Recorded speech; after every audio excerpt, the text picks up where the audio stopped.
Oh yeah, it's an Xbox 360 in a PC case. Oh wait, did I say Xbox 360? Yes I did. And why in the world would someone even do this with a console of old, and not with the PS4, Xbox One, or Xbox One X? I'm going to assume they have, but this particular video actually served me a purpose in a couple of ways. And that brings me to reason 1. My console is chipped, or RGH, or JTAG'd, meaning, well, it functions a little differently than it was intended. Heat was a main factor in my decision to do this, because now that my Xbox is modded, I'm able to get CPU, GPU temp readings, just like a computer. I also have access to the fan speed, and I can control those temps as modded consoles tend to run hotter than non-modded consoles. But when the fan speed is raised, well, it tends to get quite noisy. This is a very cheap PC case. And yes, I know, it's a whole lot larger than the Xbox Slim, and portability has its limitations now. But this was never going to be a portable. It was transformed with the intention of not being easily destroyed by children, as we have seen many consoles and games meet an early demise over the years. They cannot spill a Coke on this inside easily.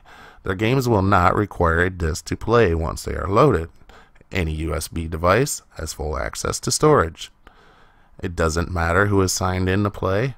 No games will require Xbox Live.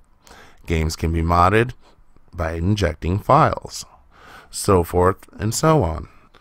What I'm doing here is just improving the Xbox PC, because before I had no front-firing USBs and no power switch.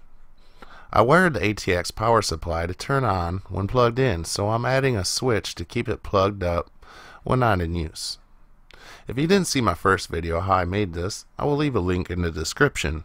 Although my ATX power supply comes on, I still have to use a controller to activate or power the Xbox.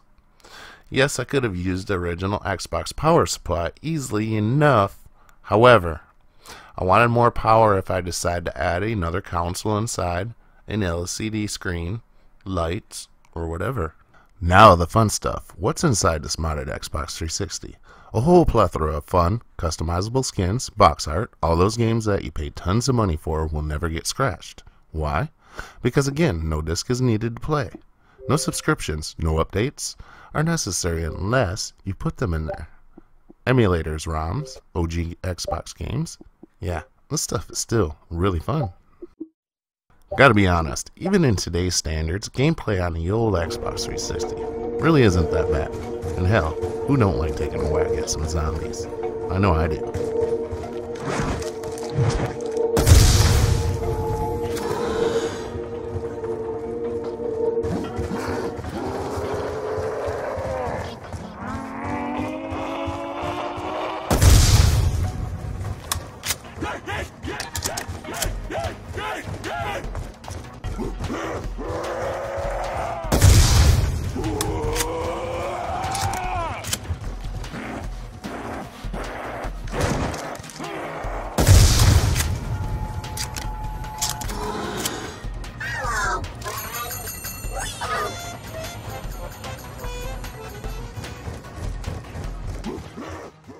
So in review of the Xbox PC, we have extra storage, we have a mod chip, which isn't terribly slow on boot, usually within 3 minutes or so.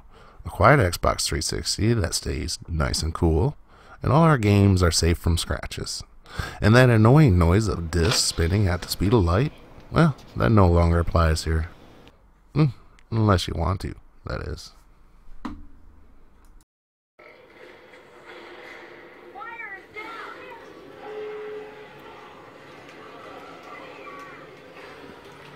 Oh, person.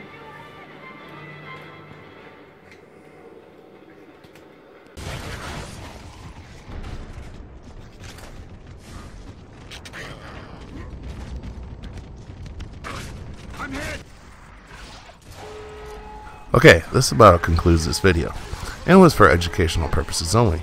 If you need any further information on the RGH process, it's just a Google away. I do not mod these systems, nor do I sell them. Thanks for watching, and share this video if you found it at all interesting. Till the next time, bye.